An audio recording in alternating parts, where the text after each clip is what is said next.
Señoras y señores, tengan todos ustedes muy buenas tardes. La más cordial bienvenida a la Asamblea Legislativa y a esta mesa redonda denominada El impacto de la jurisdicción constitucional en la dinámica política y jurídica de la Asamblea Legislativa de Costa Rica. Vamos a brindarle también un cordial saludo a quienes nos siguen esta transmisión a través del canal 98 de Tigo, a quienes nos sintonizan a través del canal 200 de Telecable Digital y quienes nos ven también a través del portal legislativo en Internet y por las redes sociales. Les permito a quienes nos acompañan sentados aquí al frente tras la mesa y que serán expositores de esta actividad, el señor diputado don Carlos Arguedas Ramírez. También nos acompaña el magistrado de la Sala Constitucional de la Corte Suprema de Justicia, el señor Fernando Castillo Víquez. También el señor decano de la Facultad de Derecho de la Universidad de Costa Rica y quien será el moderador de la mesa redonda, el señor Alfredo Chirino Sánchez. Y el profesor de Derecho Constitucional de la Universidad de Costa Rica, el señor Rubén Hernández Valle. Esta actividad es organizada en colaboración con la Universidad de Costa Rica y es posible debido a la relación de colaboración establecida con el Instituto de Investigaciones Jurídicas de la Facultad de Derecho de la Universidad de Costa Rica a través del señor profesor don Miguel Román. A continuación, me permito cederle el uso de la palabra al señor decano de la Facultad de Derecho de la Universidad de Costa Rica, don Alfredo Chirino Sánchez, para la moderación de la mesa redonda. Muy buenas tardes, distinguidos miembros de la mesa principal, don Rubén Hernández Valle, don Fernando Castillo Víquez, don Carlos Arguedas Ramírez, distinguidos y distinguidas representantes del Instituto de Investigaciones Jurídicas, don Miguel Román, coordinador del proyecto La relación entre la jurisdicción constitucional y la Asamblea Legislativa, a cargo en el Instituto de Investigaciones Jurídicas, distinguidos estudiantes de la Universidad de Costa Rica, invitados, invitadas y personal de la Asamblea Legislativa. Es para mí un gran honor estar aquí en la Asamblea Legislativa, en este salón de expresidentes, para dar lugar a esta mesa redonda que lleva como título El impacto de la jurisdicción constitucional en la dinámica política y jurídica de la Asamblea Legislativa de Costa Rica. Para nadie es un secreto el enorme papel que ha cumplido la Sala Constitucional desde el inicio de sus labores, en donde efectivamente ha habido una enorme incidencia en el trabajo interpretativo del quehacer de la Asamblea Legislativa, no solo en la discusión del propio reglamento de la Asamblea, sino también del mismo proceso de construcción y discusión de las leyes, que ha llevado a roces muy importantes entre los dos poderes de la República involucrados. El hecho de que podamos reflexionar con ello con ilustres juristas costarricenses como los que me acompañan es señal ya de mucha alegría, porque eso nos da la oportunidad, siempre dentro del marco de la reflexión académica, la posibilidad de sacar conclusiones sobre lo que hemos aprendido en estas más de 2 décadas de trabajo interpretativo de la Constitución realizado a través del esfuerzo de la Sala Constitucional. Estoy seguro que el tema de hoy también tiene sus vinculaciones políticas. Sin duda alguna se ha cuestionado mucho la judicialización de los asuntos políticos de Costa Rica, que ha sucedido no por casualidad a la hora de que la Sala Constitucional ha abierto su, digamos, fuero de atracción a temas cada vez más polémicos del país, en donde figuran, ya como ustedes lo saben, temas como la reelección presidencial, solo para citar uno que genera todavía violencia en diferentes ámbitos políticos del país.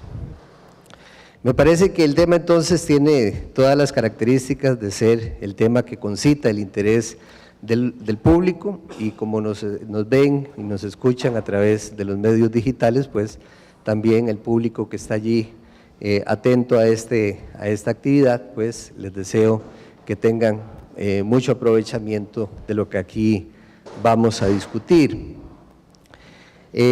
Quería hacer especial referencia a que el Instituto de Investigaciones Jurídicas de la Universidad de Costa Rica se engalana con esta actividad. Agradecerle a don Miguel Román el trabajo intenso que ha hecho a través del Instituto de Investigaciones Jurídicas por impulsar esta actividad y celebrar que la Universidad de Costa Rica nuevamente tiene la oportunidad de incidir en estos grandes temas de interés nacional. Voy a tomarme la libertad entonces de sugerir el siguiente orden de los expositores. Me ha pedido don Carlos que le dé en último lugar la palabra. Entonces, le voy a pedir la palabra en primer lugar a don Rubén Hernández Valle, en segundo lugar a don Fernando Castillo Víquez y en último a don Carlos Arguedas. Voy a tomarme unos minutos para presentar el currículum de don Rubén Hernández Valle, conocido de todos, pero es importante señalar que ha sido graduado de la Universidad de Costa Rica, doctor en Derecho Constitucional por la Universidad de La Sapienza en Roma, profesor de Derecho Constitucional en nuestra universidad por varios periodos y profesor visitante en diversas universidades como la de Pensilvania, la Católica de Buenos Aires, la Universidad de Lima, de Siena y la de Pisa en Italia. Publicaciones recientes de don Rubén, que como ustedes saben es un autor muy importante de libros de texto que se utilizan en todas las universidades de Costa Rica para estudiar el derecho constitucional. Tenemos el de Bruselas en el año 2000 sobre el sistema constitucional costarricense, la evolución histórica de las constituciones de Costa Rica en México en el año 2004, las constituciones de Centroamérica en Milán en el año 2001, el régimen de los derechos fundamentales en Costa Rica en 2 ediciones y la introducción al derecho procesal constitucional, ambas publicadas en México en el año 2005. Derechos fundamentales y jurisdicción constitucional en Lima en el 2006, las sentencias básicas de la Corte Interamericana de Derechos Humanos en Madrid en el año 2011 y el libro de Derecho Constitucional en Costa Rica en Londres en 2013. Entre otras actividades, don Rubén es miembro activo de la Asociación de Derecho Procesal Costarricense, litigante ante la Comisión Interamericana de Derechos Humanos y la Corte Interamericana, y fue magistrado suplente de la Sala Constitucional en el periodo 1991-1993. Don Rubén, es suya la palabra.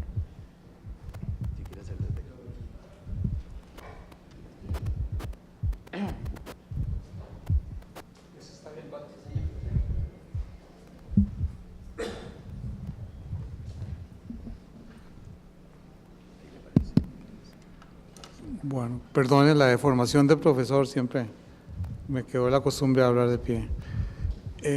No, muchas gracias y muy agradecido por esta invitación a conversar sobre un tema tan interesante en este foro legislativo y además bajo el auspicio de la Facultad de Derecho de la Universidad de Costa Rica.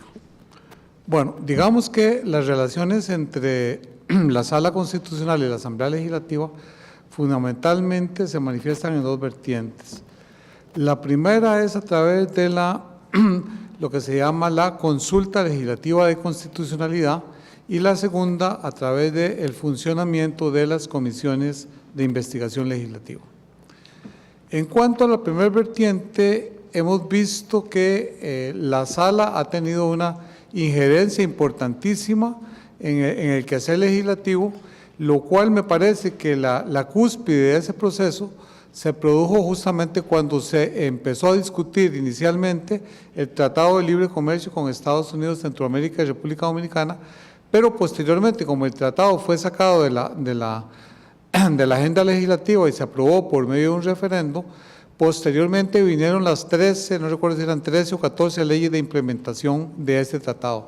Y ahí se puso a prueba toda la dinámica de la relación entre la Asamblea Legislativa y la Sala Constitucional. Fue muy interesante todo ese proceso porque evidentemente hubo sentencias de la Sala que no fueron del agrado de un sector importante de los partidos políticos, en cambio fue aplaudida por otro sector. En todo caso, creo que la Sala en ese caso concreto cumplió un papel muy interesante de moderador, porque con solo que la Sala hubiera posiblemente decretado algunas de esas leyes inconstitucionales, no hubiera sido posible la entrada en vigor del tratado, este Tratado de Libre Comercio. Y eso evidentemente hubiera planteado no solo serios problemas para el país desde el punto de vista práctico, sino también inclusive desde el punto de vista teórico constitucional, dado que si ese tratado había sido ya aprobado por la voluntad mayoritaria del electorado, ¿cómo era posible que posteriormente, por medio de un vicio decretado por la Sala Constitucional, podría haberse dado al traste con su entrada en vigor? Entonces ahí tuvimos, digamos, el primer examen o la primera prueba de fuego que tuvo el control que ejerce la Sala de Constitucionalidad por medio de la consulta legislativa. Evidentemente, este control preventivo no es lo más conveniente, porque en realidad la Sala, al ejercitar este control, ejerce un control, por decirlo así, en abstracto, y la inconstitucionalidad de las normas es muy difícil determinarlas en abstracto. ¿Por qué? Porque el legislador no es tan burdo como para redactar una norma que diga lo contrario a lo que dice la Constitución. La inconstitucionalidad de las normas se determina cuando se aplican o cuando se interpretan. Entonces, ahí es, en la interpretación o en la aplicación de la norma, en que la Sala Constitucional tiene amplias facultades y puede determinar si esa norma es o no inconstitucional. Y ya en la praxis ha ocurrido de que numerosos proyectos de ley que han venido y han recibido la aprobación de la Sala a través de la consulta legislativa, posteriormente son impugnados por medio de la acción de inconstitucionalidad y la Sala los declara inconstitucional. ¿Por qué razón? Porque simplemente esos efectos inconstitucionales se revelaron al ser la norma aplicada a casos concretos o ser interpretadas de manera errónea por los operadores jurídicos. Entonces, es importante, y yo creo que tal vez uno de los defectos que tiene la ley de la jurisdicción es justamente esta consulta legislativa, que de buena gana yo la eliminaría o establecería requisitos más estrictos, de manera que sean muy pocos los casos que lleguen ante la Sala, porque hoy día es muy fácil conseguir 10 firmas. Tal vez podría decirse que solo pueden firmar la consulta los diputados que hayan votado en contra, pero en la praxis hoy día se da que muchos de los que la votan a favor, después por algún favor a algún compañero o al propio partido, firman la consulta. Entonces yo creo que aquí tal vez habría que hacer una reforma, en primer término ojalá para eliminarla, y si no para reglamentarla de manera tal que se haga más difícil su utilización, porque muchas veces se utiliza con fines estrictamente políticos y no de control de constitucionalidad. Bueno, la segunda vertiente me parece más importante, que es el tema de las comisiones de investigación legislativa. Aunque estas comisiones de investigación fueron por primera vez establecidas en la Constitución de 1949, pasaron muchísimos años antes de que tuvieran una aplicación, una implementación práctica en la dinámica legislativa. Es decir, prácticamente las comisiones legislativas de investigación empezaron a tener relevancia a partir de los años 90, de los años finales de la década de los 80, y posiblemente la investigación que catapultó estas comisiones fue aquella que se hizo sobre la supuesta penetración del narcotráfico, y que dio lugar inclusive en que algunas de sus recomendaciones a que se hicieran unas reformas profundas en el Poder Judicial. Consecuencia de ello fue que justamente se creó la Sala Constitucional en el año de 1989. Es decir, sin la existencia de esa comisión, vean qué interesante que es, la Sala Constitucional no hubiera nacido a la vida jurídica. ¿Por qué? Porque había proyectos para crear la Sala Constitucional, pero no eran tomados en serio ni por el Poder Ejecutivo y mucho menos por la Asamblea Legislativa. Bastó que la comisión esta de investigación dijera que había que hacer cambios profundos en el Poder Judicial para que se presentara un proyecto de reforma constitucional que pasó rapidísimo y la ley de la jurisdicción constitucional fuera aprobada en escasos 3 meses, de manera que fue un proceso que fue de mayo del 89 a octubre del 89 en que entró en vigor la ley y la sala se instaló, y desde entonces ya tenemos 27 años de estar funcionando. Bueno, ahora para poder determinar cuán importante ha sido la función o la injerencia que ha tenido la sala en la consolidación, en el fortalecimiento de las comisiones de investigación legislativa, habría que analizar someramente la jurisprudencia que la sala ha dictado en la materia desde sus inicios. En un inicio, en las primeras sentencias, la sala era un poco reacia a admitir la función de control político y prácticamente se le dotaba de mucha amplitud a las comisiones, y prácticamente la sala no interfería de manera, digamos, importante o relevante. Poco a poco, sin embargo, la Sala fue desarrollando los preceptos constitucionales y algunos legislativos que establecen o que consagran las comisiones de investigación y que regulan su funcionamiento, pero sobre todo la Sala fue precisando poco a poco cuáles eran las potestades de que disponen estas comisiones en el ejercicio de la función de control político. Me parece que si uno hace un balance general de esas sentencias de la Sala, el balance es positivo porque indudablemente han contribuido, como dije anteriormente, a fortalecer el funcionamiento de estas comisiones y por ende a fortalecer el control político de la Asamblea sobre todos los demás funcionarios públicos. Sin embargo, en algunas sentencias, digamos, para mí desde el punto de vista jurídico habría que discrepar, porque me parece que la Sala ha ido más allá de lo que dice la Constitución y en algunos casos en contra de lo que dice la Constitución. La Sala normalmente ha justificado las competencias o las amplias atribuciones que le ha admitido, que le ha otorgado a las comisiones, y recientemente, la semana pasada, lo ratificó en 2 sentencias, establece en el principio de que según el artículo 121, inciso 23, las comisiones pueden o tienen la potestad de llamar a cualquier persona y de investigar cualquier asunto. Según la Sala, esto le otorga unas amplias potestades a las comisiones que les permite inclusive soslayar algunos de los otros garantías que normalmente tienen los ciudadanos frente a los órganos jurisdiccionales y los órganos administrativos. Me parece que el error de la Sala es que ha interpretado esta norma de forma aislada.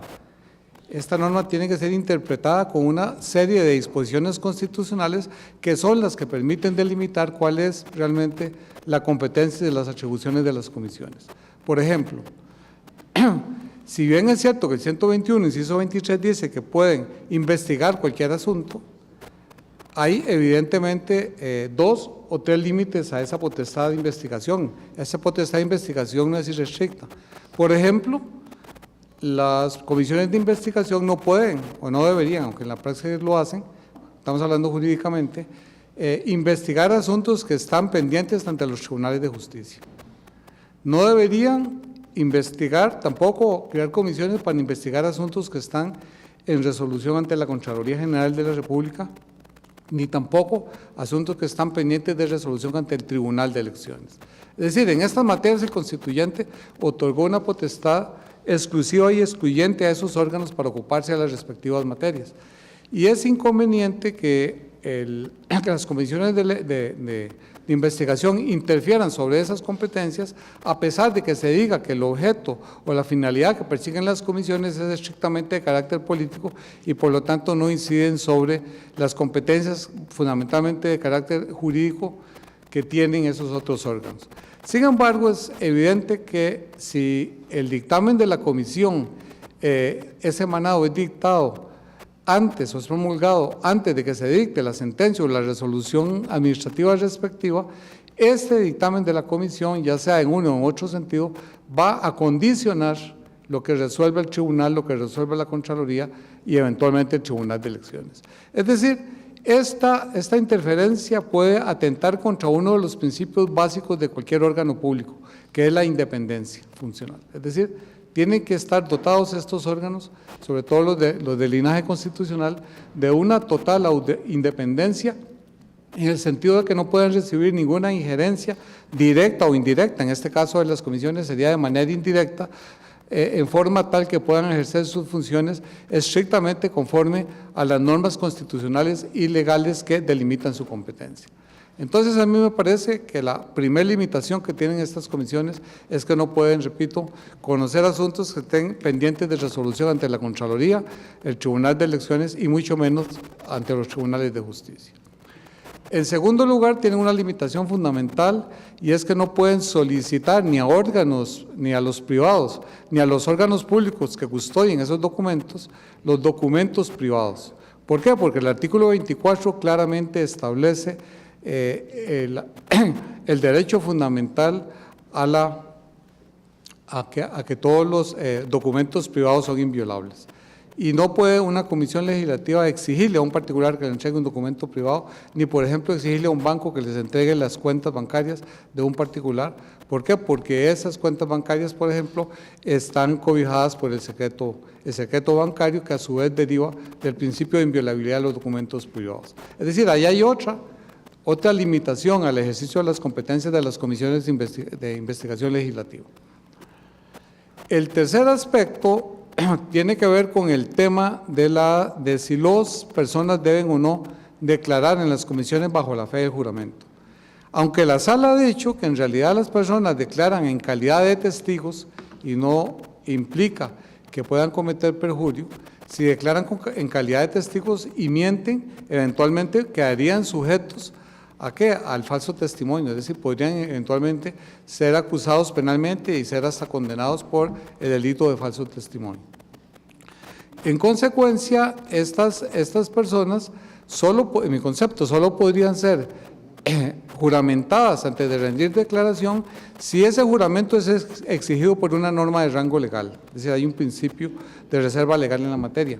Sin embargo, la norma que se utiliza es el artículo 112 del reglamento y ya sabemos que la competencia del reglamento no es suficiente para establecer limitaciones y restricciones a los derechos fundamentales.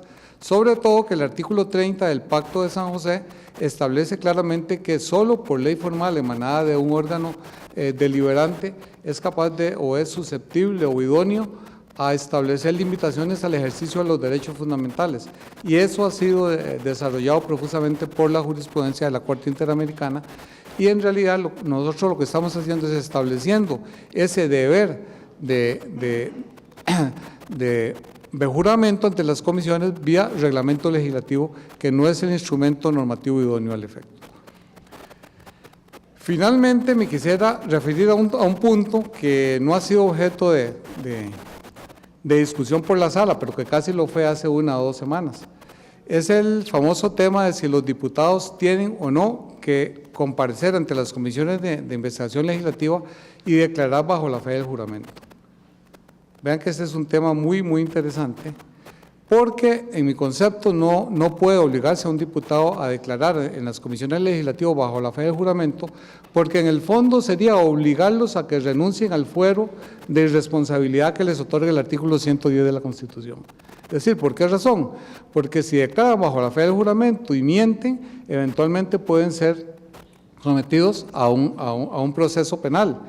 Y el artículo 110 de la Constitución es muy claro que durante el ejercicio de las funciones, ya sea en plenario o en las comisiones, los diputados son irresponsables por lo que manifiesten en ellas. Entonces vean que el obligarlos a declarar bajo fe del juramento sería obligarlos a que implícitamente renuncien a su fuero de irresponsabilidad en materia de manifestación de opiniones.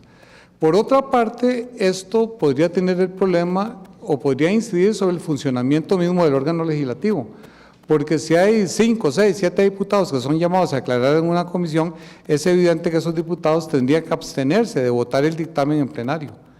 Y esos 6 o 7 votos, o inclusive 1 o 2, podrían desequilibrar la balanza del juego político que hay. Es decir, el no voto de esos diputados podría determinar que se vote en un sentido contrario a lo que posiblemente la mayoría hubiera votado.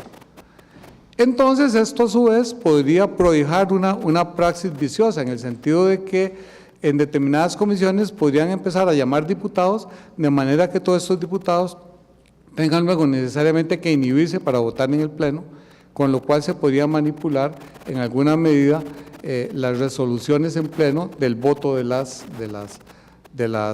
dictámenes de la comisión. En última instancia, esto incide sobre el funcionamiento del órgano legislativo como tal, porque en alguna medida se está condicionando la voluntad mayoritaria del órgano legislativo. En consecuencia, pareciera que no es sano que esta praxis se introduzca y que si son llamados a declarar no lo hagan bajo la fe del juramento para evitar, digamos, eventualmente todos estos problemas de carácter jurídico que podrían presentarse. Bueno, en síntesis, lo que podemos decir es que siempre ha habido y siempre habrá una relación de tensión entre la Sala Constitucional y y la Asamblea Legislativa por evidentes razones. Es decir, la materia sobre la cual opera o funciona la Asamblea Legislativa es una materia esencialmente política, y las resoluciones que dicte la Sala, aunque tienen un carácter jurisdiccional, evidentemente tienen influencia política, es decir, tienen efectos políticos, se quiera o no. Y entonces siempre habrá grupos políticos al interno del Parlamento que estén en contra o que adversen a estas resoluciones de la Sala porque tal vez no fueron dictadas en el sentido que ellos lo querían. Creo que siempre va a haber esa tensión. Lo importante es que se trate de buscar un equilibrio saludable entre ambas, entre la Sala y las comisiones de investigación, en general con la Asamblea, de manera que lo que podamos es garantizar que la Sala se convierta en el guardián último de la legitimidad constitucional y por ende fortalecer el sistema democrático de gobierno. Muchas gracias.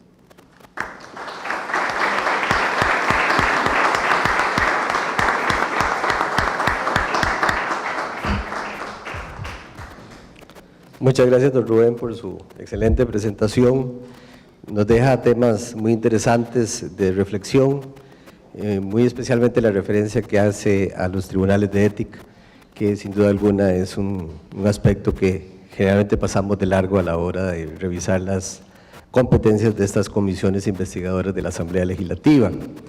Quería decirles al público que nos acompaña que dentro de los programas que se les han entregado viene una hojita con preguntas para que ustedes puedan hacer sus preguntas y dirigirle a alguno de los miembros de la mesa para los efectos de al final recogerlas y transmitírselas a cada uno de los señores expositores para que ellos puedan organizar la respuesta a las inquietudes y preguntas que las personas del público pudieran tener. Así que les rogaría que si tienen ya con la presentación de don Rubén alguna pregunta, pues que las vayan formulando.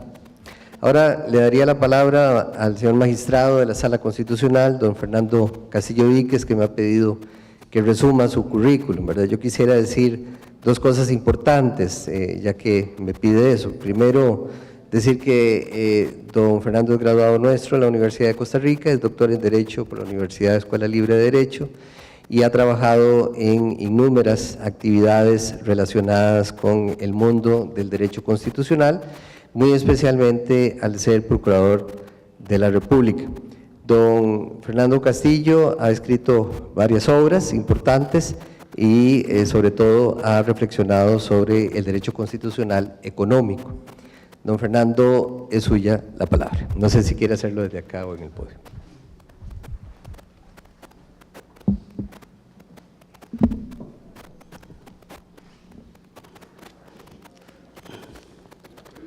Muy buenas tardes a todos y a todas. En primer lugar, pues darle las gracias a los organizadores por la deferencia de invitarme a participar en esta actividad académica.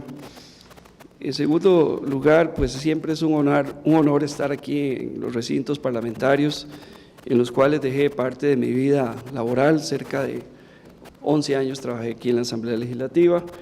En tercer lugar, es un honor poder compartir esta mesa redonda con dos personas que han sido, sin duda alguna, mis mentores, don Rubén en la parte académica y don Carlos en la parte práctica, porque cuando llegué a la Asamblea, él era el director de servicios técnicos y mucho del derecho constitucional que sé yo, o lo poco que sé yo, es en gran medida por la influencia tanto de don Rubén como de don Carlos, y quisiera pues hacer público este hecho. Quiero empezar mi exposición con una frase de un autor español, Ferreres Comella, que dice textualmente: la tensión entre el legislador democrático y la jurisdicción constitucional constituye el reto principal del derecho constitucional contemporáneo. O sea, para este autor, el reto principal del derecho constitucional contemporáneo es esta tensión entre el legislador democrático y la jurisdicción constitucional. Como Algunas ideas introductorias, y hace poco lo expresé en un artículo que escribí en la revista Judicial. Yo parto de un supuesto. Para mí, o parto de varios supuestos, las controversias políticas deben necesariamente que resolverse en los escenarios políticos. Ahora, no soy tan ingenuo para creer que hay controversias políticas que tienen un alto matiz jurídico, y entiendo que un sistema democrático donde hemos pasado de un Estado democrático a un Estado constitucional, estas controversias políticas que tienen matices jurídicos y, como bien lo decía don Rubén Hernández, que tienen consecuencias jurídicas, están relacionadas desde mi perspectiva con dos casos. En primer lugar, el tema de la interpretación y el alcance de los derechos fundamentales. Y en segundo lugar, el tema de la interpretación y alcance de las normas que regulan la organización básica del Estado. Coincido con don Rubén que estos son temas donde hay confrontación, pero también creo que pueden darse relaciones de colaboración o relaciones también donde pueden existir escenarios de división. Yo en lo particular visualizo, además del escenario que don Rubén señaló, los dos escenarios, visualizo otros escenarios, ¿verdad? Un primer escenario que podría haber confrontación o colaboración entre el Parlamento y la jurisdicción constitucional es el tema del recurso de amparo. El recurso de amparo, desde la perspectiva del parlamentario, puede tener dos incidencias. Una primera incidencia, cuando un parlamentario alega que ha sido objeto de la violación de un derecho fundamental. En estos casos, no le queda más alternativa que al juez constitucional que hacer el abordaje, resolver la controversia jurídico-constitucional. Hemos visto el caso, por ejemplo, cuando se alega discriminación política en cuanto a la integración de una comisión, o el caso de cuando se alega discriminación en razón de género, y entonces en estos casos surge una controversia jurídico-constitucional de si el presidente hizo bien o no con el apoyo de los jefes de fracción e integrar esas comisiones. Otro tema que ha sido un tema que ha sido tratado por el Tribunal Constitucional Español es si en Costa Rica nosotros admitimos o no lo que se conoce en la doctrina como el jus in officium. ¿Qué es lo que ha dicho el Tribunal Constitucional Español? Bueno, lo que ha dicho es que el carácter de diputado, el derecho fundamental, no solamente consiste en acceder al cargo público, sino que una vez que la persona o el parlamentario accede al cargo público a través del recurso de amparo, hay que garantizarle las facultades esenciales que se derivan de ese cargo que él está ejerciendo. En lo particular, yo tengo una nota separada donde concluyo, al final llegué a una coincidencia con don Rodolfo Pisa Escalante, que Dios goce, en el sentido de que estos temas que tienen que ver con vulneraciones a las facultades que tiene el parlamentario son temas que deben ser tratados por acción y no por recurso de amparo, atendiendo a aquella norma de nuestra ley de la jurisdicción que establece que las violaciones esenciales al procedimiento parlamentario pueden ser parámetro o son parámetro de constitucionalidad. Muy rápidamente, un segundo escenario donde pueden existir conflictos o colaboraciones entre el Parlamento y la Sala Constitucional es el tema que ya lo trató don Rubén, control previo, no me voy a detener mucho en él.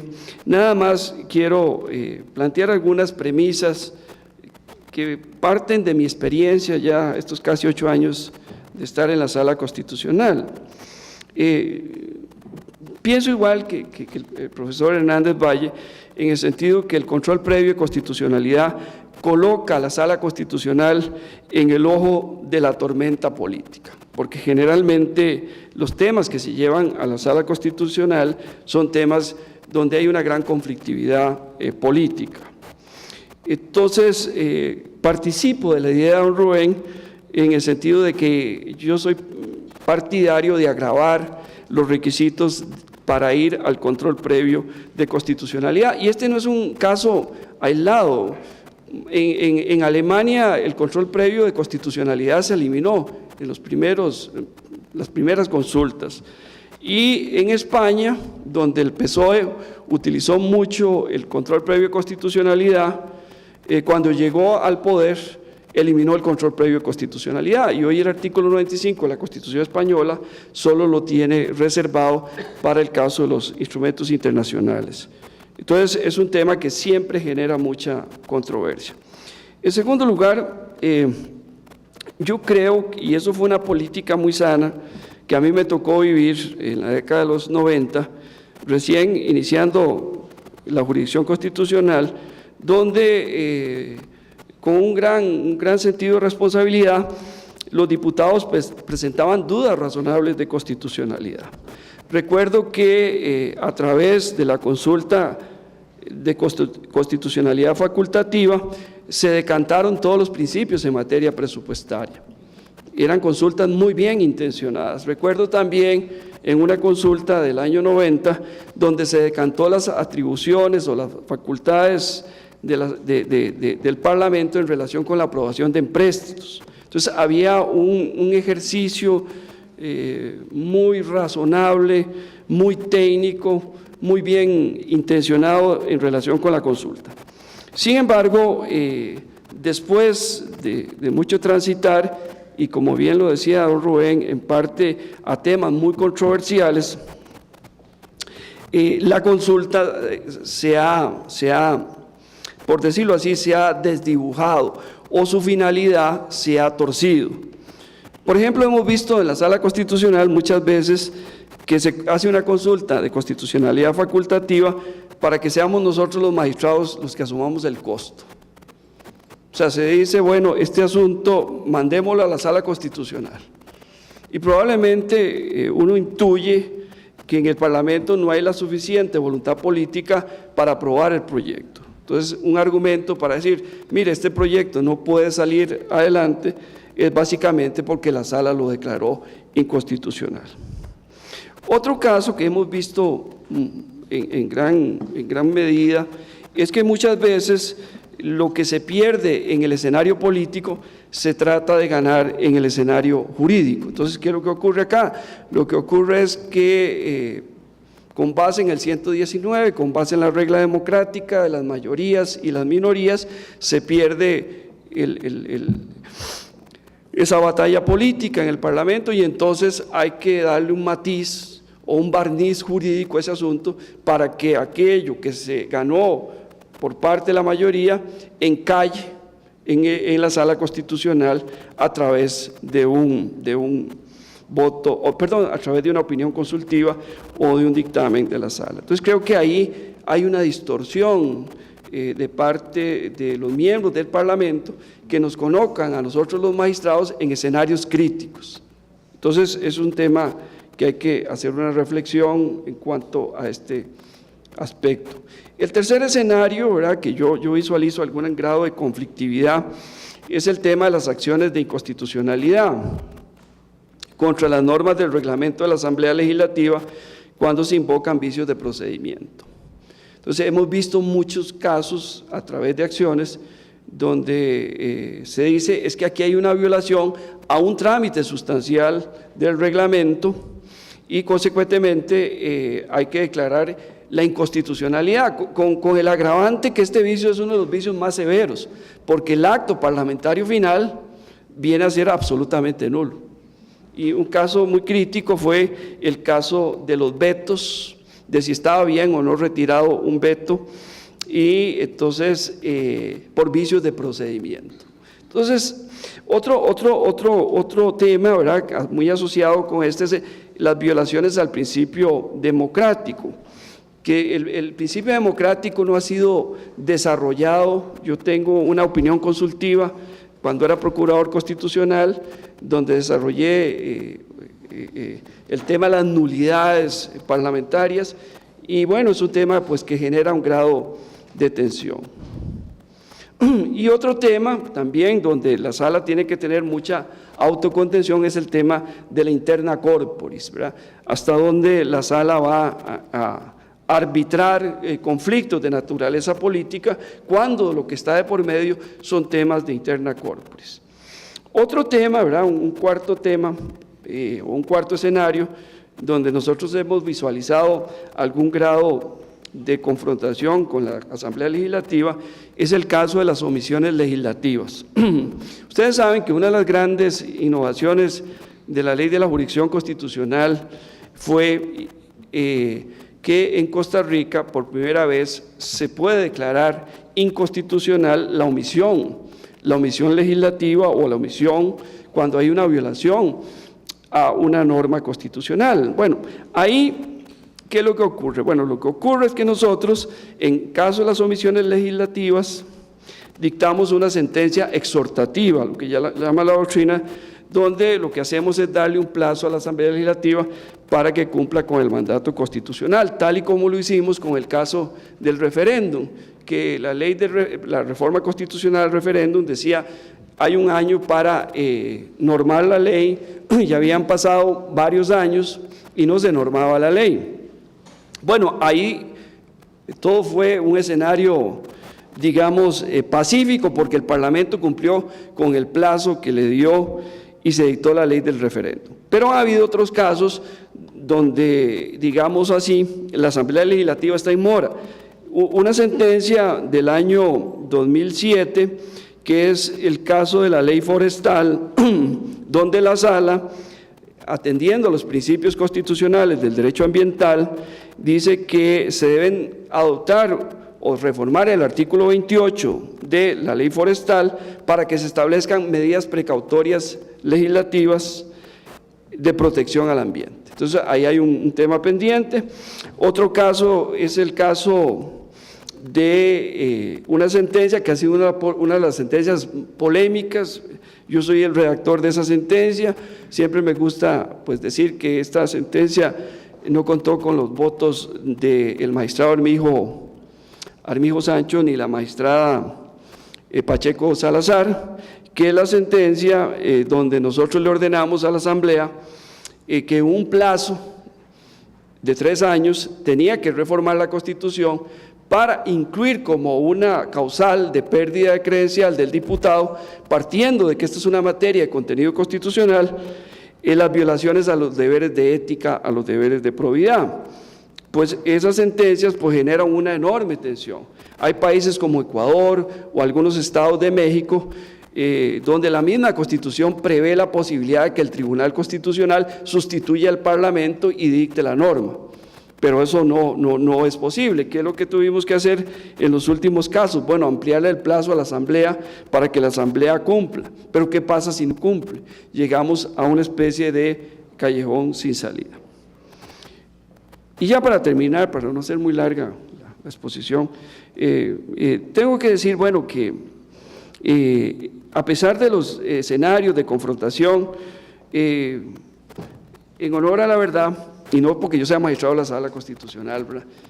Porque también fui muchos años funcionario del Parlamento y siento un enorme cariño, un enorme aprecio por esta institución, no solamente por estar aquí, sino porque parto de una idea fundamental de que no puede existir una democracia sin parlamento y no puede haber parlamento sin oposición o sin partidos minoritarios. Creo que la Sala ha contribuido rápidamente, en primer lugar porque decantó el principio de conexidad, y a mí me parece que eso en el juego de mayorías y minorías ha sido muy importante, porque antes se utilizaban proyectos de ley muy avanzados para violar principios tan importantes como publicidad, principios como el contradictorio, etc. Creo que la Sala ha hecho una enorme contribución en los principios en materia presupuestaria. Creo que también la Sala ha hecho una enorme contribución en que la Sala, no con la intensidad que lo ha señalado don Rubén, pero sí creo que sí la Sala ha hecho una enorme contribución en limitar los excesos de las comisiones especiales investigadoras. Hasta el año 1997, una comisión especial investigadora era prácticamente no sujeta a ningún control. A partir del 97, la Sala cambia la jurisprudencia e introduce ciertos principios a favor de las personas, a favor de aquellas personas que fueron mencionadas o que fueron llamadas como testigos. Y para no caer en una especie de maniqueísmo, de que decir que todo es bueno, sino ser una persona equilibrada, sí creo, ¿verdad? Y esto es una discusión que tengo con mis compañeros de sala, muy reiteradamente, creo que sí la Sala ha tentado, y eso hay que decirlo, pero es mi visión particular, mis compañeros de sala tienen otra visión, contra un elemento esencial del derecho parlamentario, que es que las normas del derecho parlamentario son flexibles, son dúctiles, son un canal para que el Parlamento adopte decisiones y consecuentemente yo creo que mucha de la jurisprudencia nuestra ha creado camisas de fuerza que a veces impiden que el Parlamento funcione de la mejor manera y con esto pues no me resta más que darles las gracias por su atención, muy amables.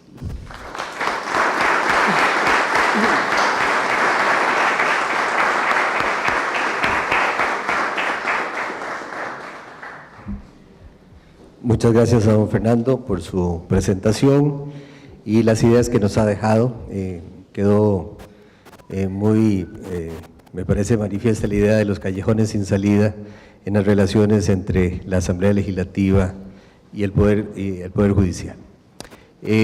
Ahora me corresponde presentar a don Carlos Arguedas, por petición de él, muy resumidamente, profesor de Derecho, me dice él, en suspenso, ex magistrado de la Sala Constitucional y hoy diputado en la Asamblea Legislativa. Don Carlos, es suya la palabra. Muchas gracias. Tengo tantos papeles porque la disertación mía va a tomar unas 2 horas. Tengo que leerme todo esto que tengo delante y entonces no puedo conducirlo allá. Voy a dejar esto aquí. Yo no sé si poniendo el micrófono aquí se me escucha. No hay problema. Bien. Bueno, vamos a ver. Yo tengo una condición que es una condición ambigua y es el hecho de que, como ha dicho ahora don Alfredo, durante muchos años me desempeñé como magistrado de la Sala Constitucional. Ya no recuerdo cuánto tiempo, pero debió ser un periodo que excede, creo que los 12 años. 12 años. Y luego, además de eso, había sido antes el jefe de don Fernando Castillo en el Departamento de Servicios Técnicos de la Asamblea Legislativa. Por eso he tenido una historia profesional muy vinculada al medio legislativo y al medio de la Sala Constitucional, naturalmente. Y después de unos cuantos años de estar... ¿No se me escucha? Bien. Tengo que tener esto aquí a la mano. Bien, de acuerdo, gracias. Me le van a poner un pie a la mano. Y después de unos cuantos años de realizar otro tipo de actividades, pasé al servicio durante esta legislación de la Asamblea Legislativa, en una situación que el otro día don Fernando Campos, que está aquí, me preguntaba si efectivamente era así, y es que entre el año 50 y la actualidad, hasta donde yo recuerdo, lo recordarán mejor tal vez don Rubén y don Fernando, el único magistrado de la Corte Suprema de Justicia que ha incurrido en la imprudencia de venir a la Asamblea Legislativa como diputado he sido yo. Inversamente se ocurrió mucho. Ahora que don Fernando mencionaba a don Rodolfo Pisa, él fue diputado y muchos años después magistrado de la Sala Constitucional. Pero en mi caso yo creo que es un caso relativamente excepcional. Yo siempre, para defenderme de las críticas que se me hacen por ese desvío profesional en que incurrí, recuerdo que de alguna forma la participación de jueces en la función legislativa puede ser importante. Desde luego, en la medida en que los jueces entiendan cuando se desplazan al servicio legislativo, que dejaron de ser jueces y que son legisladores.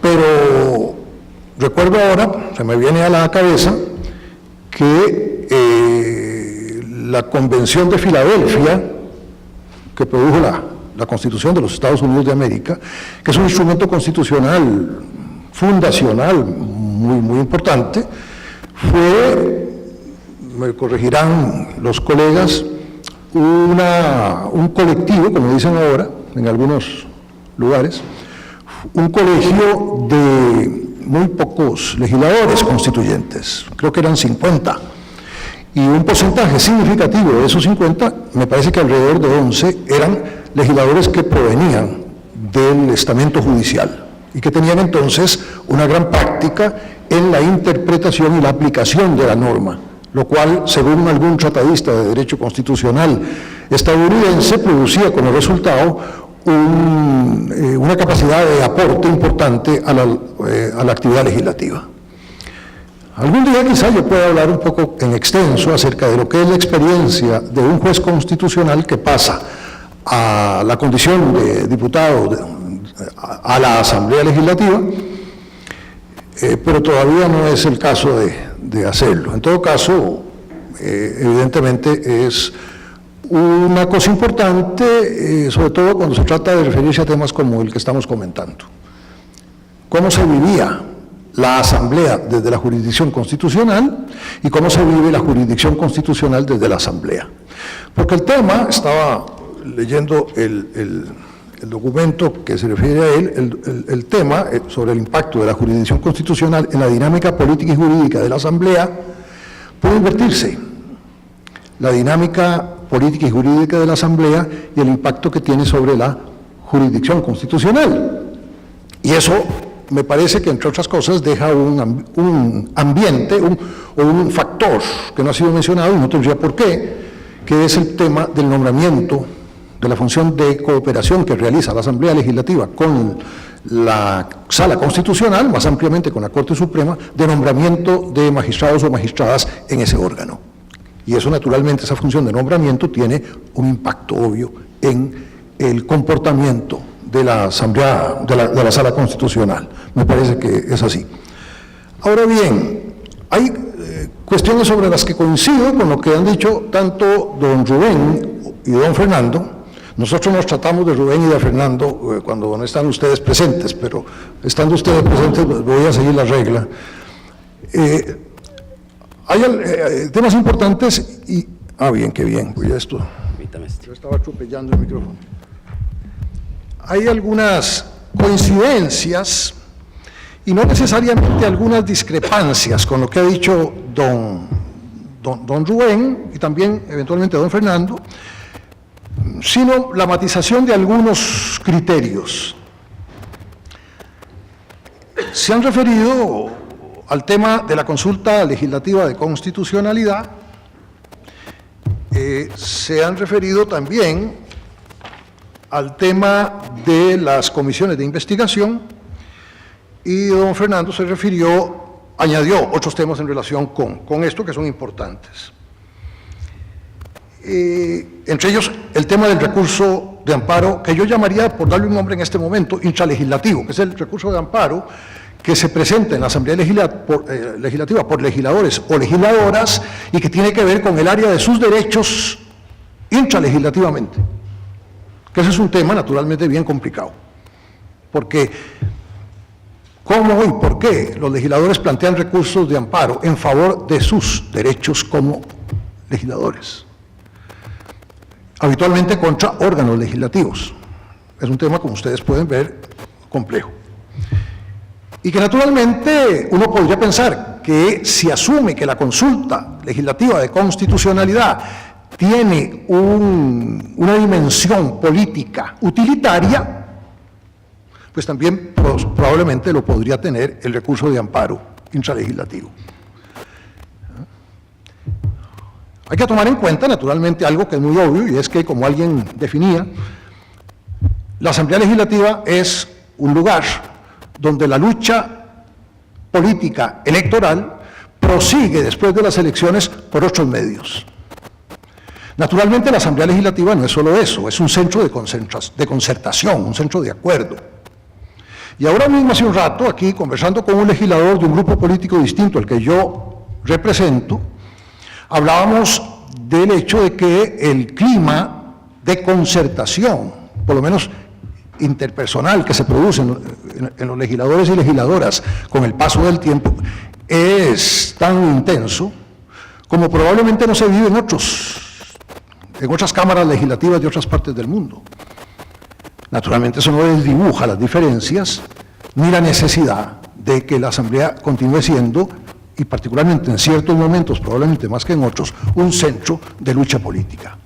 Y naturalmente, si este es un centro en una buena medida de lucha política, pero también si es un centro de concertación para la toma de decisiones sobre las cuales pudiera haber coincidencia entre discrepantes, la Asamblea Legislativa, es un lugar donde los instrumentos de cualquier naturaleza, incluso los jurisdiccionales, como la consulta legislativa de constitucionalidad, que existen, provistos por el derecho, van a ser empleados. Y van a ser empleados en gran medida con fines que podrían llamarse políticos inmediatos. Lo que yo pienso es que no solamente se emplean con esos fines. A raíz de esta conversación yo me preguntaba qué pensaba yo en 3 fases de mi vida profesional en relación con el tema, por ejemplo, de la consulta legislativa. No existía para la época en que yo fui funcionario legislativo, pero hipotéticamente puedo pensar que en aquella época mi conocimiento, y estuve muchos años aquí en la Asamblea en la condición de asesor y posteriormente de director del Departamento de Servicios Técnicos, mi conocimiento de la intimidad legislativa, a pesar de los años, digo, de cercanía con ella, era bastante incompleto, porque es irreproducible la experiencia en los asesores legislativos de la condición de diputado. Para comenzar, los asesores legislativos, por regla general, no tienen acceso a ciertos círculos de conversación o de discusión, que en ocasiones son círculos de debate, que se traducen en decisiones legislativas a las cuales yo, como asesor, no tenía acceso. Y posteriormente, la visión que fui construyendo durante los años de ejercicio de la magistratura constitucional acerca de todo el tema legislativo y de todo el mundo legislativo, pues me daba, o digamos así, me permitía en ocasiones partir de presupuestos que hoy día cuestiono un poco, a veces muy categóricos entonces, y mucho más matizados ahora. Y esto es lo que me acerca a un juicio mucho más cauto en relación con temas como, por ejemplo, la utilidad, el valor, la función misma que cumple, por ejemplo, la consulta legislativa de constitucionalidad. Y otros temas. Ahora que don Rubén hablaba, por ejemplo, sobre el problema de las comisiones legislativas de investigación, del diseño constitucional, y hablaba, me parece haber escuchado decir, que se pueden hacer juicios no sistemáticos sobre la cuestión, juzgando una norma y no el entorno normativo en que esa norma se inserta, por ejemplo, el inciso 23 del artículo 121, en el contexto del mundo legislativo, regulado por la Constitución. Pues bueno, uno dice, caray, le comentaba a don Alfredo que se podría echar de menos lo que es muy difícil de traducir en realidades, que es la inexistencia entre nosotros de una política constitucional. Entendiendo por política constitucional una posibilidad de actualización de la Constitución a través de la enmienda que pudiera estar hilvanada de una manera más o menos coherente o consistente. Por ejemplo, el argumento de don Rubén de que si un diputado es conducido a presentarse en pie de igualdad, digamos, con cualquier otra persona, ante una comisión de investigación, supone a la larga que cuando la comisión de investigación dictamine, ese diputado, si alcanza a participar en la deliberación y en la votación, o pudiera hacerlo, del dictamen de la comisión de investigación, sin embargo parece inhibido de participar por razón de un supuesto de conflicto de interés puesto que va a concurrir con su voto para resolver un asunto sobre el cual él mismo está mencionado de cualquier manera en un dictamen de una comisión de esta naturaleza. Pero yo comentaba que parte del tema de la dificultad probablemente se origina en el hecho de que nosotros a partir de ciertos momentos construimos una asamblea legislativa que está compuesta como un colegio de número cerrado, 57 diputados y diputadas, y san se acabó. Eliminamos además las suplencias. Por un gazapo todavía existe la palabra suplencias, creo que en el artículo 110 de la Constitución, pero están excluidas, y en consecuencia, una cosa muy inconveniente y muy contradictoria, resultaría que la representación nacional, por separación de diputados, podría haber reducido su número incluso de una manera significativa. Y naturalmente uno piensa, bueno, claro, a mí me podría servir llamar a la comisión de investigación tal al mayor número de diputados posible, particularmente de grupos políticos que no me son afines, con el objeto de reducir y modificar la relación de mayorías-minorías en la Asamblea. Pero es que cuando se reformó la Constitución para establecer el tema del número del crecimiento legislativo, del número de diputados, y se cerró en 57, pues naturalmente el legislador no tenía en mente el problema que podía suscitarse como resultado de cosas que para aquella época difícilmente se visualizaban, que es el tema del conflicto de interés legislativo. Es un problema complicado. En cuanto a la consulta, quería contarles que a raíz de esta conversación yo me permití hacer una consulta legislativa, un pequeño sondeo entre legisladores y legisladoras actuales acerca de cómo visualizan ellos la consulta de constitucionalidad. Y tuvieron la amabilidad, una muy buena cantidad de ellos, de dar mi opinión. Probablemente el sondeo no está técnicamente bien realizado, pero en todo caso se puede disculpar eso en beneficio de lo que dicen los legisladores y legisladoras de estos días. Esto fue la semana pasada, me parece que lo consulté. Hoy mismo alguno me envió tardíamente, pero aquí está contabilizado, su punto de vista muy enjundioso y muy importante acerca del tema de la consulta. La pregunta mía versaba acerca de si la consulta de constitucionalidad era valiosa como instrumento, si había que conservarla o no, si había que modificarla y en qué sentido, ese tipo de cosas. Abrumadoramente, legisladores y legisladoras actuales, no todos, yo les prometí a ellos que la consulta era anónima. Y naturalmente no voy a violar la regla del anonimato de la consulta, ¿no? Recuerdo ahora que dicen que se tarda 2 años para aprender a hablar y 70 para aprender a callar. Yo ya estoy aprendiendo a callar, entonces no voy a decir quiénes. Pero salvo un legislador o legisladora, el resto todos entienden que la consulta es importante y que debe mantenerse.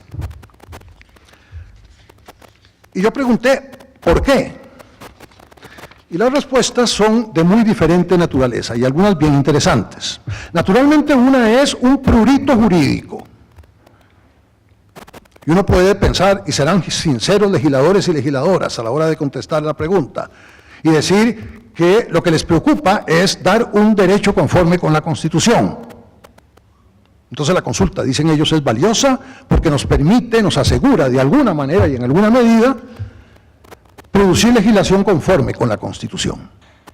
Bueno, yo pienso que eso es importante.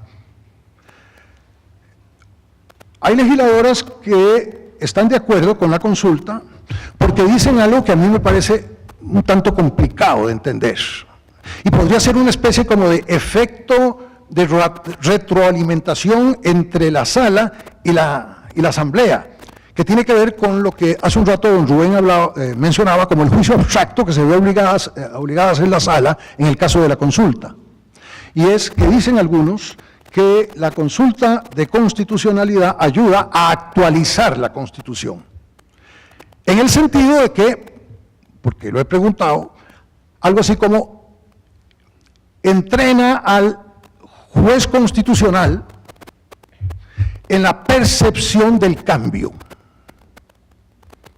para que no se enquiste en visiones, digamos así, inmovilizadas o demasiado cristalizadas del derecho infraconstitucional, del derecho de la Constitución.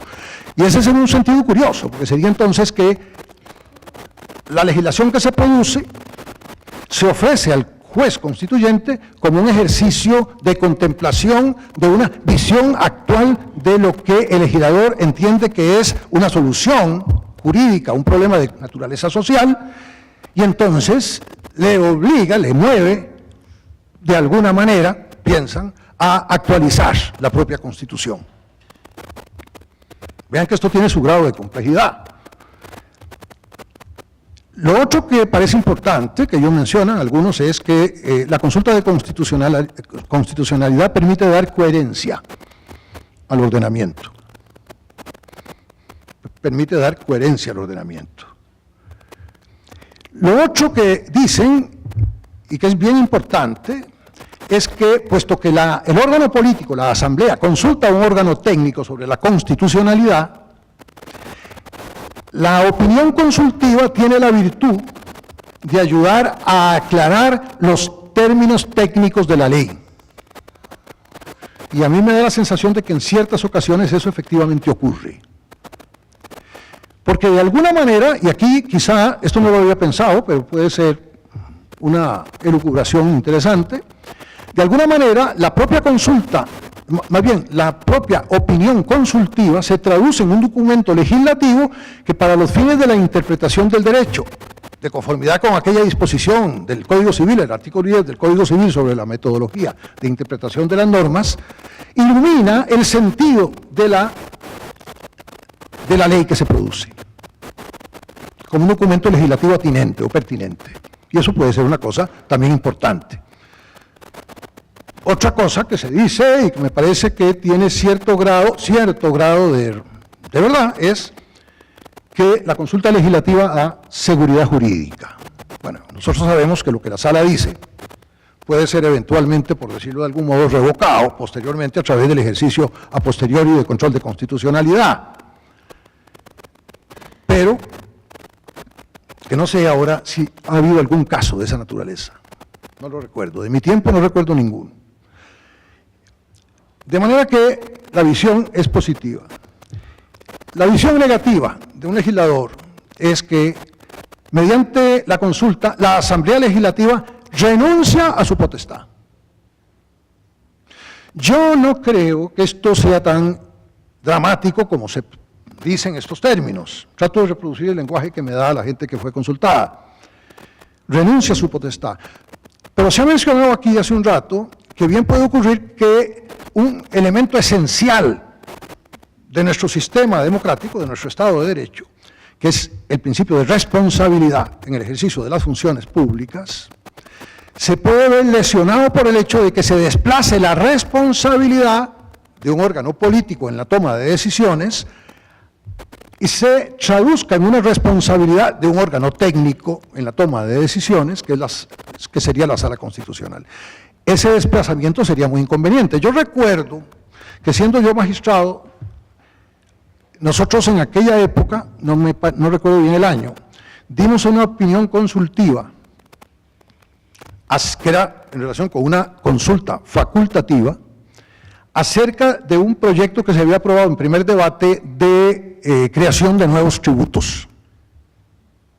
Nuestro ejercicio fue el análisis de las dudas de constitucionalidad. En cierta medida podía ser lo mismo, una cuestión de naturaleza tributaria que de naturaleza vial.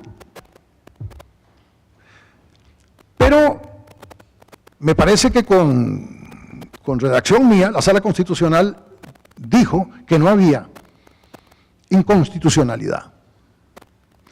Y un medio de prensa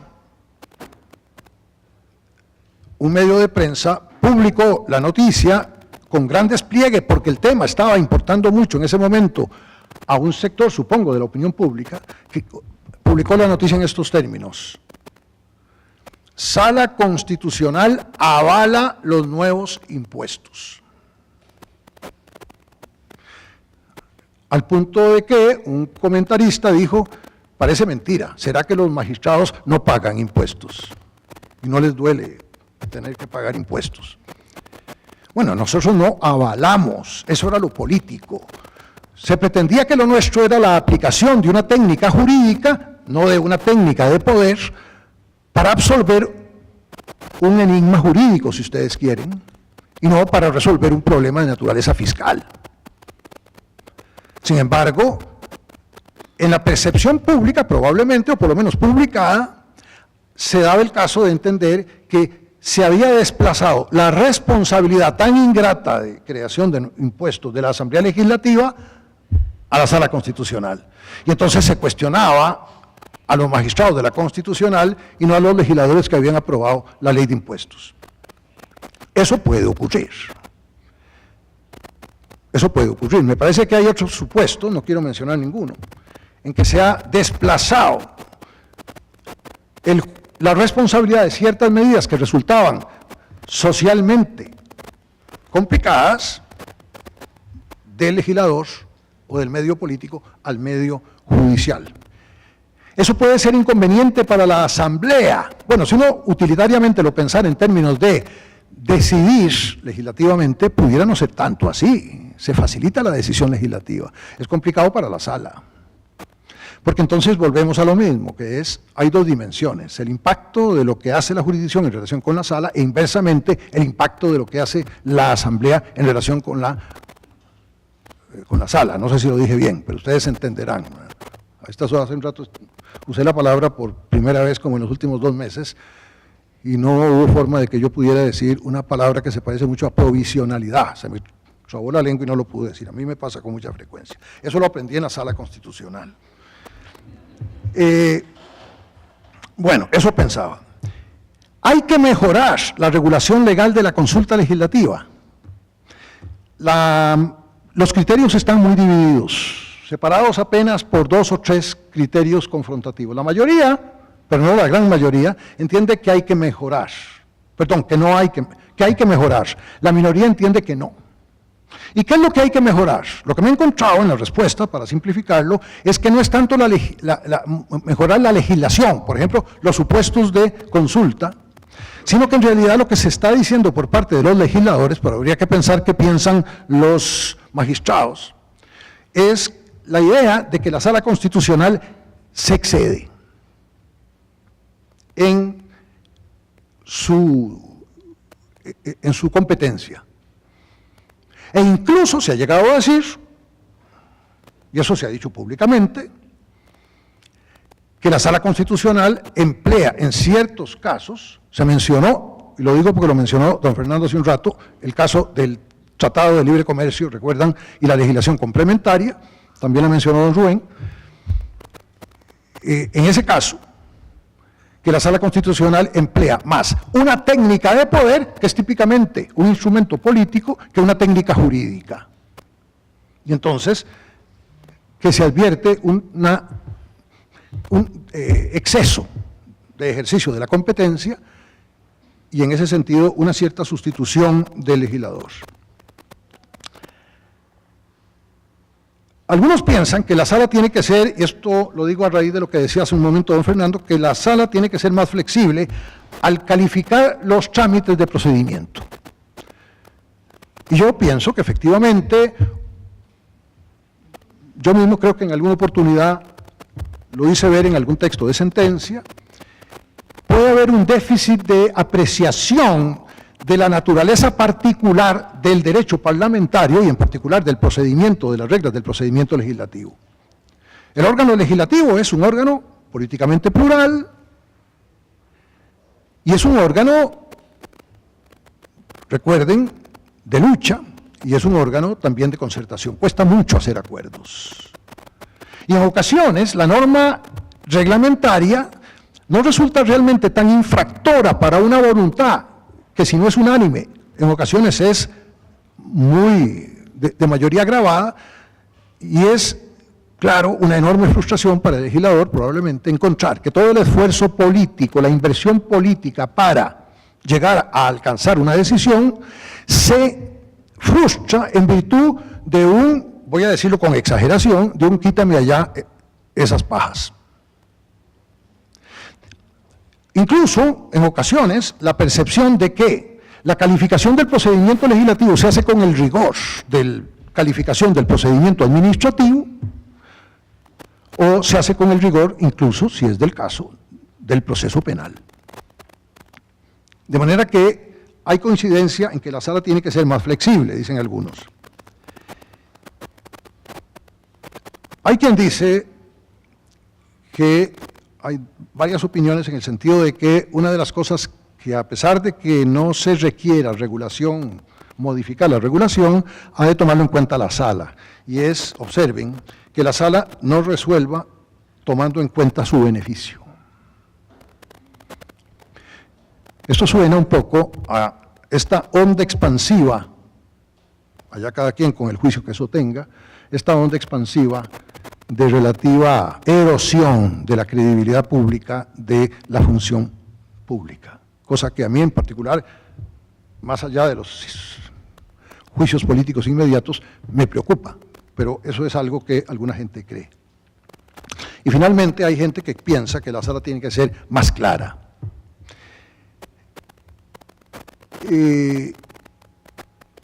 Quienes piensan que no hay que mejorar, dicen que la sala, que hay que revisar si la sala,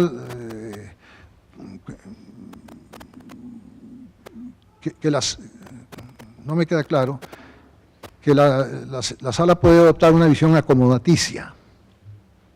La gente cree significativamente que la regulación está bien, alguna gente. Hay gente que piensa que los requisitos para hacer las consultas han de ser revisados, etc. Es razonable, dice algunos, pero debe... hay alguna gente que dice, está bien la consulta, está bien regulada, pero la sala debe aprovechar más la facultad que tiene legalmente, no solo de absolver la consulta en los términos en que le ha sido hecha, sino de referirse a otras materias. Aquí se trataría más bien no de autocontención, sino de todo lo contrario. Hay gente que cree que la sala se queda corta. Bueno, esto para que ustedes observen cuál es aproximadamente el juicio de alguna gente. Esto de la obstrucción tiene matices, y con esto voy a ir dando por terminada mi larguísima intervención. Lo peor del mundo es darle a ciertos diputados, como yo, el micrófono, porque entonces, como allá nos cortan el uso de la palabra, aquí don Alfredo Chirino no se atreve, pero ya voy a terminar. Es esto. Una de las cosas que a mí sí me parecen interesantes y que he observado aquí en la Asamblea Legislativa es la siguiente. No siempre la consulta legislativa está empleada como un medio de obstrucción. En muchos casos, la consulta legislativa está empleada como una modalidad de lograr el mayor consenso para tomar la decisión. Y entonces se dice, si podemos consultar, no por el resultado de la consulta, sino porque las dudas que usted tiene las podemos aclarar, no mediante un dictamen o un informe no vinculante del Departamento de Servicios Técnicos, sobre el que yo podría incluso tener sospechas de cualquier naturaleza, ya desde mi tiempo, sino porque de esta manera recurro a una autoridad imparcial que me va a dar un punto de vista y eso me va a permitir mantener o corregir la decisión. De manera que es bastante racional, lo he visto en algunos casos, es bastante racional tanto a nivel del plenario como de las comisiones legislativas con potestad legislativa plena el empleo de la consulta. Esa es una cosa importante. Lo que sí, lo menciono ahora en presencia de don Fernando, lo que sí es llamativo en ocasiones y muy perturbador, no es el hecho de que se consulte. Y las consultas efectivamente pueden estar mejor o peor planteadas. Yo tengo la sensación que naturalmente eso depende de aquel a quien se encarga la elaboración de la consulta. Hay gente que es más experta que otra. Pero hay algo que es perturbador, decía, y no es consultar, sino el proceso que sigue a la consulta. La Sala Constitucional, que tiene un plazo de un mes para absolver la consulta, suele frecuentemente resolver, probablemente en tiempo, notificar la parte dispositiva de la opinión consultiva, pero reservarse por cualquier caso de razones, a veces por periodos que a mi juicio son extremadamente largos, la provisión a la Asamblea Legislativa de la totalidad de la opinión consultiva. Y dense cuenta que se trata no de una sentencia cualquiera que dirime una cuestión objetiva, es de una opinión, y en ese caso, naturalmente, los considerandos que hacen a la opinión son importantes, sobre todo teniendo en cuenta que la Asamblea Legislativa puede sustraerse a acatar la opinión si es que decide hacerlo, y eso es legítimo. Y eso puede ocurrir porque no la persuada la opinión. Pero resulta que, examinando algunos plazos, me doy cuenta de que la Sala Constitucional, entre el momento de comunicación de la parte dispositiva de la sentencia y el momento en que notifique el resto, puede tomarse de 2 a 3 meses. Y hay una cosa que es muy importante. La Asamblea Legislativa, se ha dicho, es un órgano permanente, porque está en la Constitución, existe siempre, pero inconstante, porque está organizada por periodos. En ocasiones cuesta mucho sumar acuerdo para tomar una decisión, y el clima legislativo cambia, las circunstancias legislativas cambian en plazos en ocasiones muy cortos.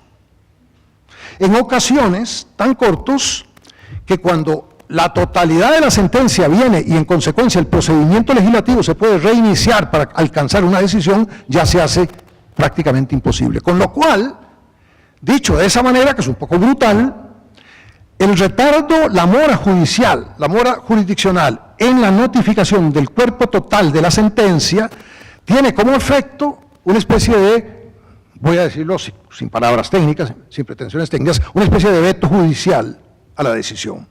Y hay casos concretos.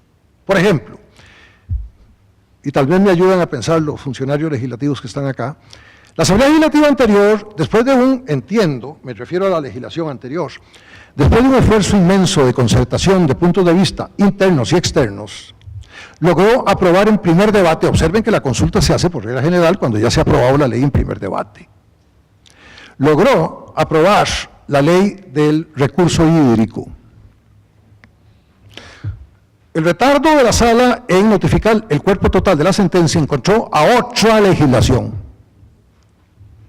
Y todos los acuerdos políticos que sostuvieron la votación en primer debate y dieron como resultado la aprobación de la ley en ese trámite y que pudieron haber conducido a una legislación vigente, se frustraron. Todavía a estas alturas, estamos 3 años y pico del inicio de la actual legislación, la ley del recurso hídrico no ha sido posible producirla. Pero hay otros casos.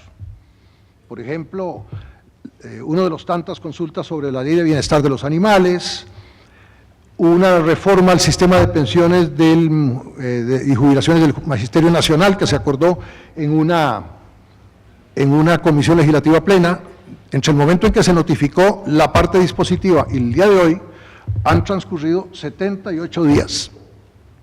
Y naturalmente, ahora nos sorprende en la comisión legislativa, con potestad legislativa plena, digamos así, un tiempo político particularmente complejo, que es el tiempo de la lucha electoral abierta.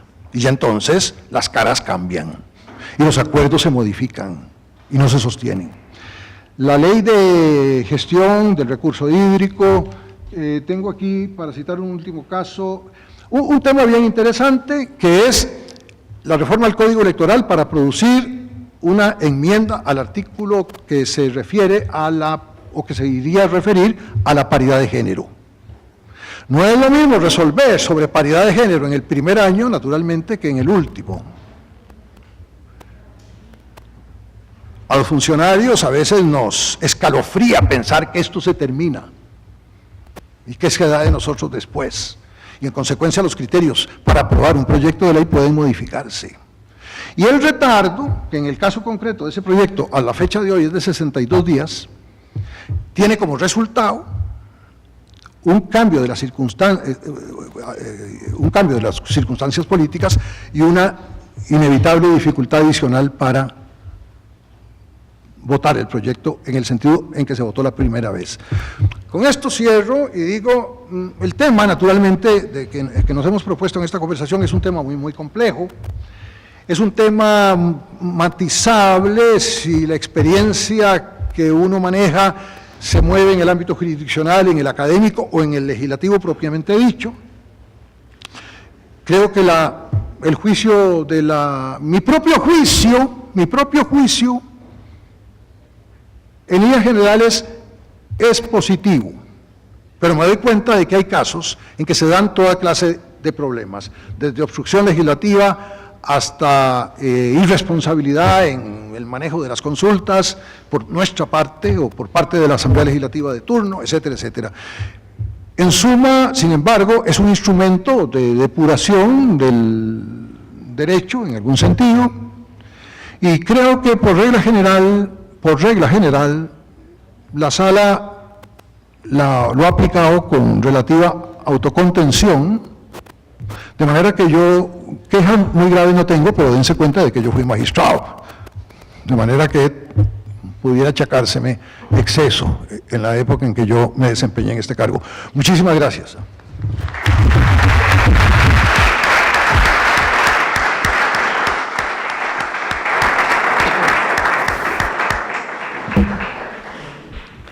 Muchas gracias a don Carlos por la contribución a este evento donde estamos discutiendo el impacto de la jurisdicción constitucional en la dinámica política y jurídica de la Asamblea Legislativa y esos pensamientos que nos ha dado sobre un vistazo a la visión legislativa de la consulta de constitucionalidad.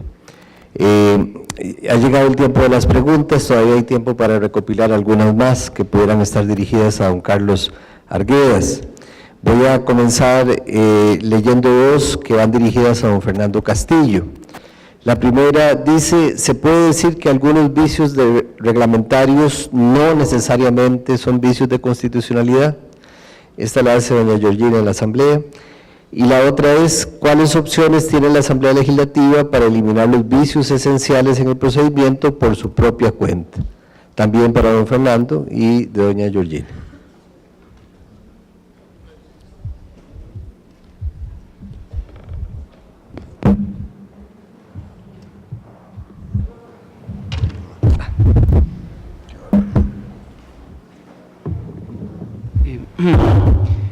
Bueno, como lo expliqué en la exposición, la ley de la jurisdicción establece que el reglamento de la Asamblea es un parámetro de constitucionalidad, pero no todo, en toda su extensión, sino lo que habla que el acto legislativo final, sea este un acuerdo, sea un decreto legislativo, puede tener como consecuencia la inconstitucionalidad cuando hay violaciones a los trámites sustanciales. Utiliza trámites sustanciales. La pregunta es, ¿qué son trámites sustanciales? Yo lo he asociado a violaciones al principio democrático y los componentes del principio democrático, pero es un concepto jurídico indeterminado que la Sala tiene que ir decantando en sus opiniones jurídicas o eventualmente en sus sentencias, cuando se trata del control a posteriori de constitucionalidad. Y el otro tema, que no es un tema pacífico, es cómo solucionar esos vicios sustanciales, porque recordemos que el artículo 101 de la ley de la jurisdicción dice que la opinión consultiva o el dictamen de la Sala no es vinculante, pero dice que será vinculante cuando hayan vicios de procedimiento, y eso ha tenido una gran discusión en cuanto a el manejo de cómo subsanar esos vicios. Bueno, la Asamblea me parece a mí que es un gran esfuerzo desde el punto de vista de la institucionalidad democrática, desde el punto de vista del Estado constitucional, al diseñar un instrumento como es la Comisión de Consulta, la Comisión Permanente Especial de Consultas de Constitucionalidad, que es precisamente el órgano llamado a informar al Pleno de cómo subsana sus vicios de procedimiento. Me parece que, y así lo he escrito yo, me parece que el Parlamento ha sido muy respetuoso de las decisiones de la Sala. Son escasas sentencias en las cuales incluso los vicios de fondo el Parlamento se ha apartado y ha convertido en ley, a pesar de que existan vicios de fondo. Son casos muy excepcionales, pero creo que ahí está el diseño institucional. Es en la Comisión de Consultas de Constitucionalidad donde el órgano técnico, político-técnico, va más en esa dirección. Es un órgano político, pero tiene que ceñirse a los parámetros que le fija la Sala en la sentencia para subsanar esos vicios que están estableciéndose en la opinión consultiva. Gracias.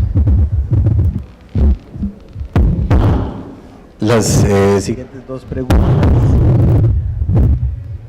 Las siguientes dos preguntas son para don Rubén Hernández. La primera es: ¿considera que el sistema de elección de magistrados que se lleva a cabo por la Asamblea Legislativa influye en el ejercicio de su cargo y más allá de lo político? Y la segunda es: muchos de los conflictos que surgen en el ejercicio de la administración pública y entre órganos del Estado se deben en gran medida a un profundo desconocimiento de las normas constitucionales y las competencias que la Constitución otorga. ¿De qué manera se puede solucionar este problema de desconocimiento? La hace don Diego Maroto, del Poder Judicial.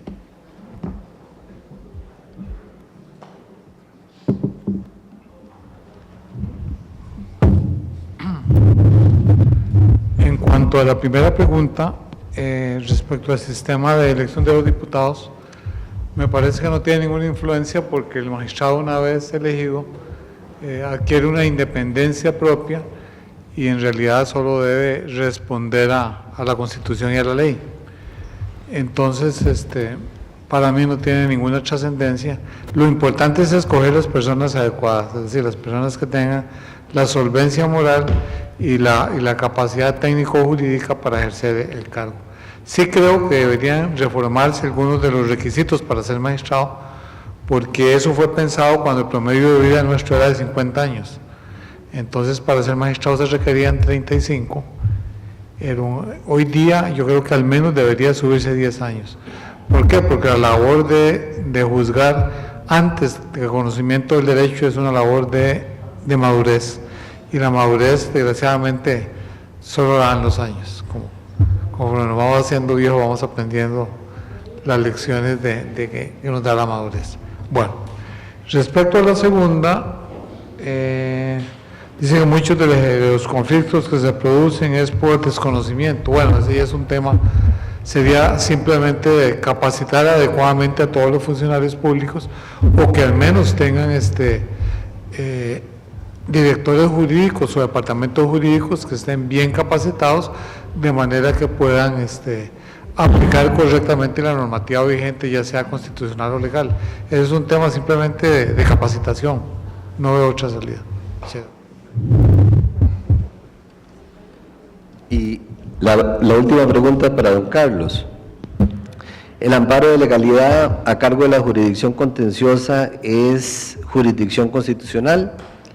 ¿Visualizan un amparo de legalidad contra el Congreso o diputados por no atender un reclamo?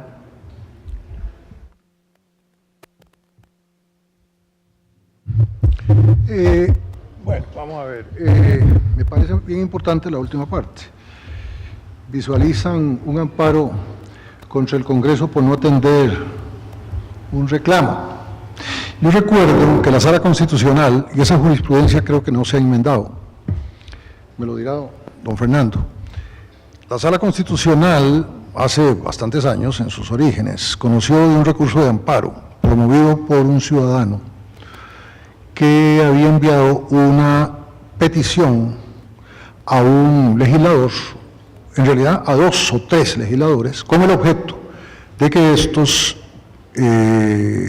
desarrollaran, presentaran o dieran explicaciones de por qué no habían presentado un proyecto de ley, Era una excitativa en ese sentido.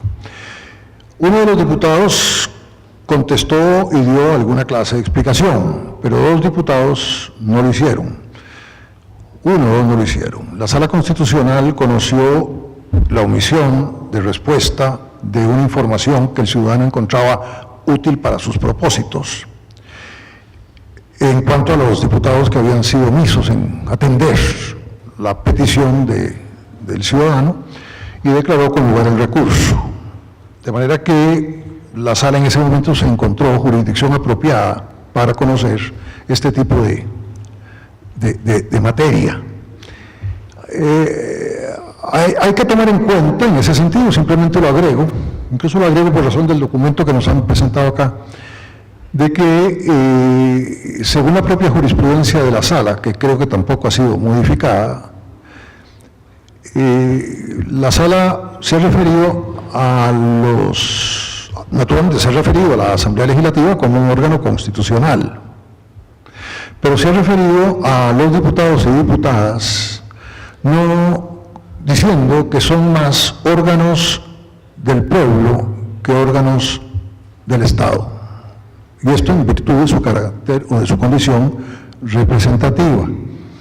Y naturalmente esa condición tiene que cobrar de alguna forma significación a la hora de resolver determinados asuntos que conciernen a la conducta de los diputados y a las omisiones en que pudieran incurrir con respecto a la actividad que cerca de ellos despliegan los y las ciudadanas. ¿Ah?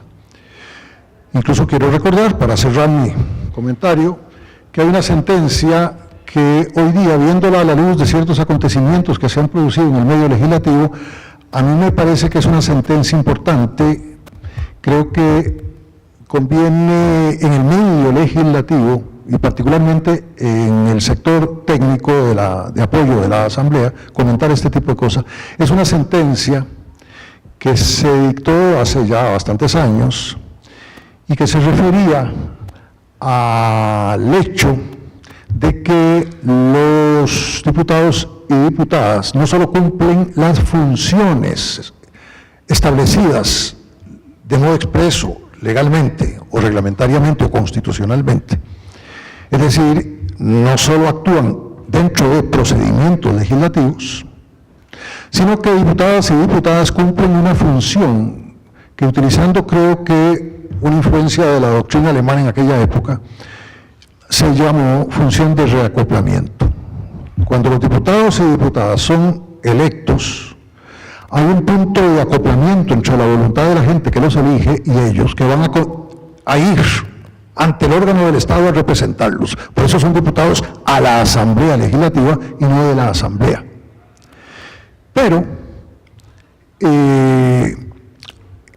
ese acoplamiento que se produce en el momento original tiende a desvanecerse materialmente conforme el tiempo avanza y los legisladores se dedican a lo suyo y la gente a lo de la gente.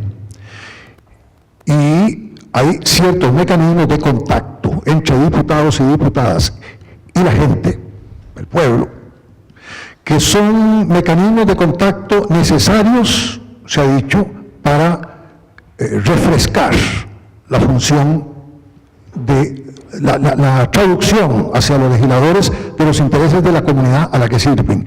Y en ese sentido, esos instrumentos, esos mecanismos de contacto son mecanismos de reacoplamiento. Y los diputados lo que hacen es cumplir con una función típicamente legislativa, que es una función de reacoplamiento.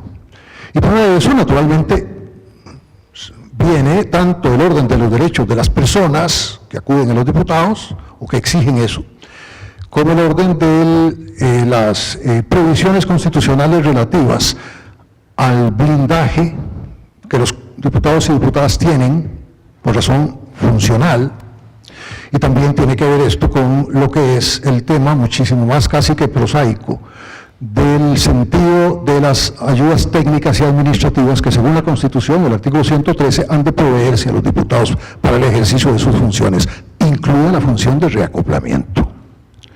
En ese sentido, me parece que hay una cosa fundamental, la tipicidad de la figura del legislador o de la legisladora como representantes del pueblo ante un órgano del Estado. No, yo siento que se ha diluido un poco, y en ocasiones tengo la preocupación de que pudiera haberse hecho por obra de la falta de percepción que algunos matices de esa figura tiene, incluso desde la perspectiva de la jurisdicción constitucional, asimilando en ocasiones de manera que a mí me parece un tanto opinable la figura del diputado o de la diputada a la figura de cualquier funcionario público. Bueno, muchas gracias. Muy bien, agradezco a don Carlos, a don Fernando, a don Rubén, y la excelente presentación que ha sido la que ha concitado el interés de todos nosotros hoy para discutir la relación y la incidencia de la actividad de la jurisdicción constitucional en la Asamblea Legislativa. No quiero terminar esta actividad sin agradecer de una manera muy especial al Departamento de Servicios Técnicos y en especial a su director, don Fernando Campos, quien han sido colaboradores importantes y requisito fundamental para que esta mesa redonda tuviera lugar y para poder discutir aquí, junto con el Instituto de Investigaciones Jurídicas, acerca de esta importante relación de incidencia entre el Poder Judicial y el Poder Legislativo. A todos ustedes, mi agradecimiento por haber estado con nosotros y espero que sigan participando de futuras actividades de este proyecto y otros que tenemos en el Instituto de Investigaciones Jurídicas. Que tengan muy buenas noches.